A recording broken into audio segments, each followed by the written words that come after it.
Welcome to the program. Peter Schweizer, best-selling author, the author of Clinton, Cash, and so many others. This is the abuse of power by America's progressive elite, the ones who all say they're fighting for you. No, they're not. They're robbing you, the American people, blind. Profiles in Corruption is the name of the book.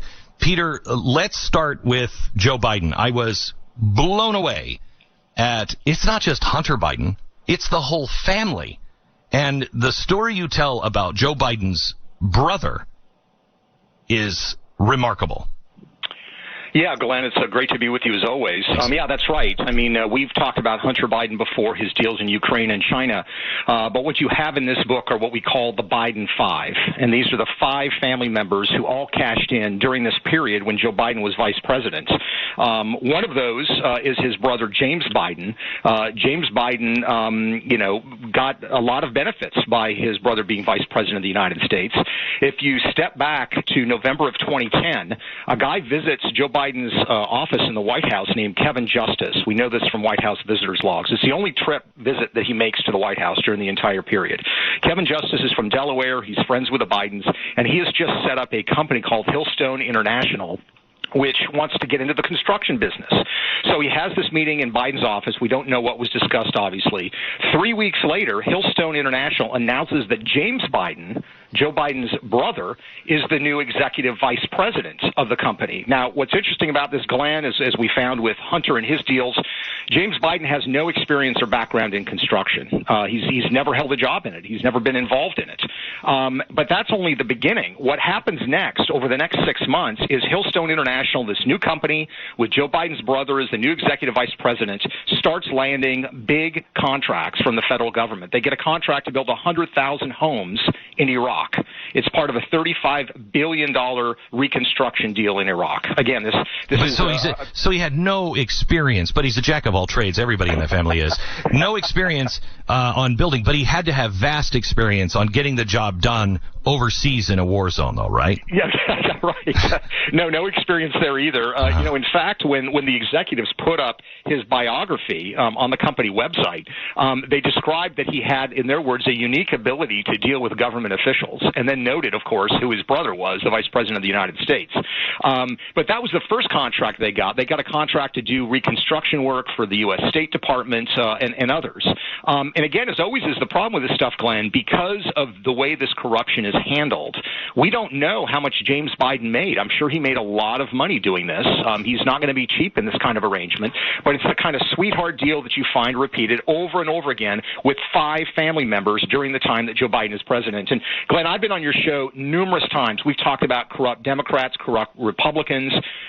Being honest with you, I have never, ever seen a situation with a politician that has five family members that were basically bagging money while, they were in office. Give me the worst offender, and then tell me about the other family members.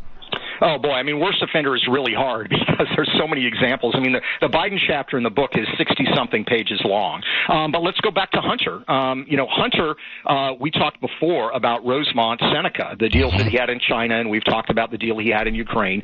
He had another entity called Burnham that he set up with his business partner, Devin Archer. And we know now from court documents and cases that they were, by their account, taking in hundreds of millions of dollars from Kazakhs, Russians, and Chinese investors. Again, all of this happening while Joe Biden was vice president. It didn't happen before he was vice president. It hasn't happened since he's been vice president. So we can all draw our conclusions about what that money was for. But, for example, they talk in corporate records about a $200 million deal done with somebody named Yelena Baturina. Now, if you go on Google and look up Yelena Baturina, it'll take you 5-10 minutes to discover that this Russian oligarch is widely believed around the Western world to be tied to Russian organized crime. So these are the sorts of deals that Hunter Biden was doing. We've got instances of his other brother, Frank, doing deals in Costa Rica and in Jamaica, involved in projects that are getting taxpayer-backed loans. Yeah, wait. Explain that one, because I talked about that one yesterday. It's amazing. Here's a guy who has, again, jack of all trades. Every member of this family is super entrepreneurial.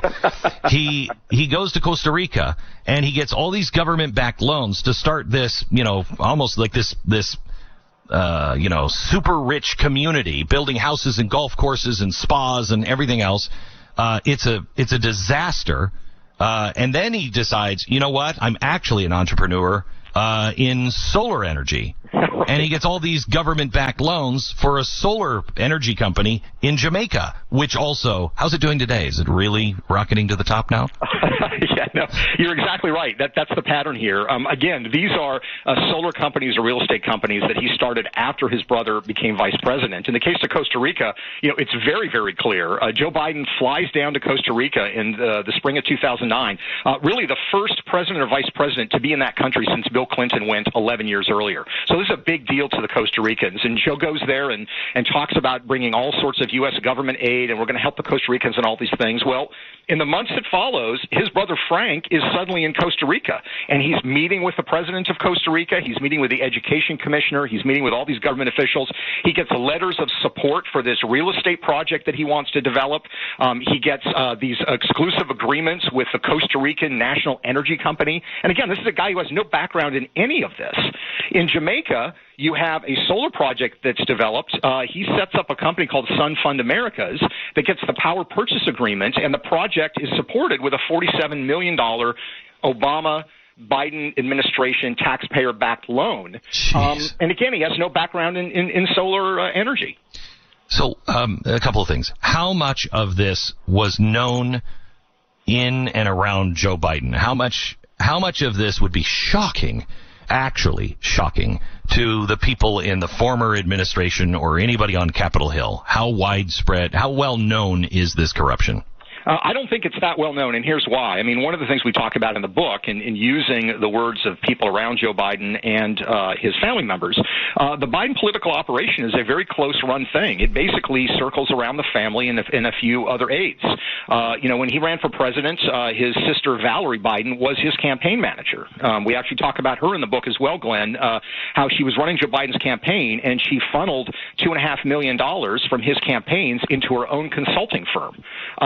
But, to answer your question, I think a lot of this stuff is going to come as a surprise. The Bidens always talk about the importance of family. And look, I believe that's a great virtue. But when you use it to self-enrich your family, you're not talking about family values. You're talking about mafia-like operations. Right, and that's precisely what they've done. All right. So let me ask you this, because Joe Biden, he's had tragedy in his life, et cetera, et cetera. You see how out of control his son Hunter is. Just really a sad, sad case. So do you take away from your research on the Bidens, is Joe Biden a good parent like Lori Loughlin is, that, she does really bad things, but she's doing it for the love of her daughter? Or is he more of a Logan Roy, and Hunter is kind of Kendall Roy? I don't know if you watch the Succession on HBO, but which is it? I'm familiar with it. I think that's a great question. It's always hard to get into the mind of people. We are all about follow the money and paper trail.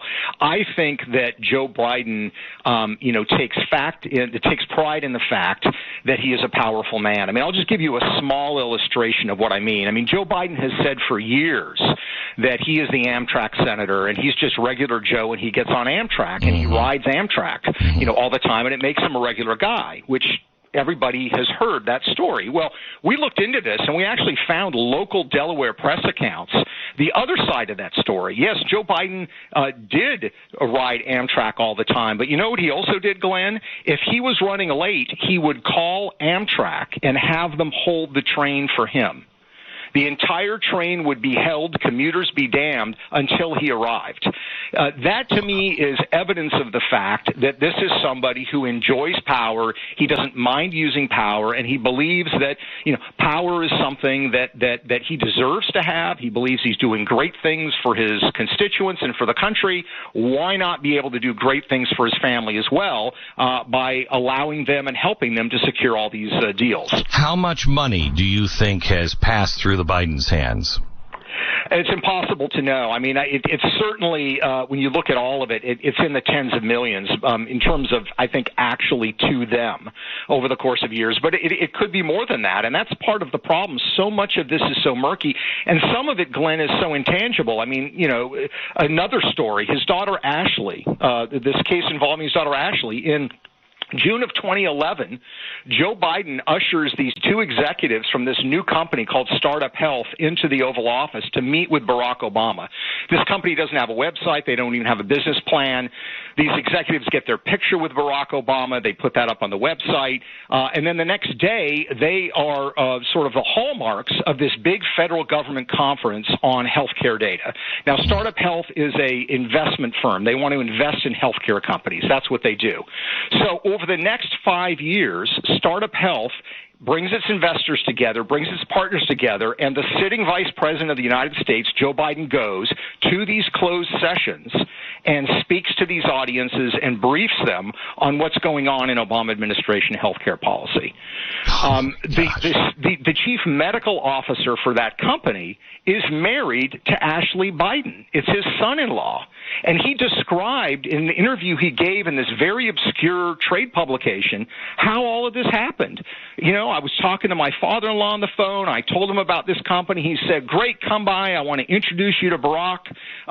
This is the classic sort of inside corrupt deal. And if you could imagine the Trumps doing something like that, I mean, everybody, of course, would be outraged in Washington. I would be upset and outraged by it as well.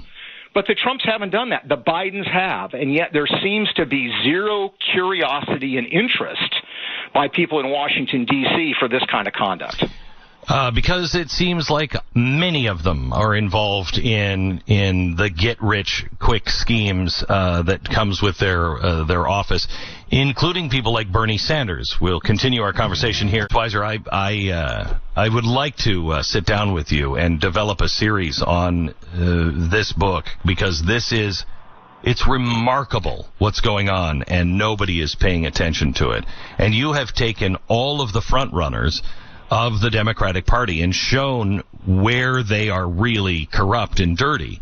Let's go to Bernie Sanders, because people think, oh, no, he's for the little people, although he was a little person and now he's worth millions of dollars. How does that happen in Congress as a public servant? But let's spend a few minutes on Bernie Sanders. Sure. Bernie Sanders is an interesting case because Bernie Sanders really since the 1970s has railed against millionaires and billionaires in politics. And he used that phrase for about 37 years. And then he stopped using that phrase. He said he was only concerned about billionaires in politics because he's now become a millionaire. And it's been an interesting path to how he's done it. The first thing that emerges, I mean, the Bernie Sanders chapter in the book is probably 40 pages long, something like that. And what you find is from the earliest days when he was mayor of Burlington, Vermont, one of the first things he did was put his girlfriend, later wife, Jane, on the payroll. Now, the city council never authorized this. He created a position that was not funded. But Bernie's attitude was, be damned. I want my girlfriend on the payroll. She's on the payroll. And from that point forward, there has been a strategy by him to use his government positions, to use campaign funds, to use other resources to enrich his family. So when he started running for Congress, he discovered this loophole that other people in Washington, D.C. have learned, which involves media buys. So, Glenn, if you were running for senator of Texas and I was the media buyer for your campaign and you spent $1 million on television ads, I would basically take a 15% fee or commission for placing those ads. I would get $150,000. The challenge is it would not have to be disclosed anywhere. Nobody knows that I got that $150,000 because the only thing that shows up is the large sum of $1 million. Well, Bernie Sanders figured this out, so of course, what did he do? He made his wife his media buyer. And it's hard to know exactly how much money they made, but if you follow some of the money in paper trail, it's at least $150,000 while he was in Congress. The big payday on this for someone, we don't know yet, but we have our suspicions, came when Bernie Sanders ran for president of the United States in 2016. Now, he spent $83 million on media buys. $83 million. So the commission on that is what, $12 million, something like that. Who did the media buying for him? Well, we don't really know because that $83 million went through a company called Old Town Media, which is registered to a private residential home on a cul-de-sac in Virginia. Oh, my gosh. Hang on.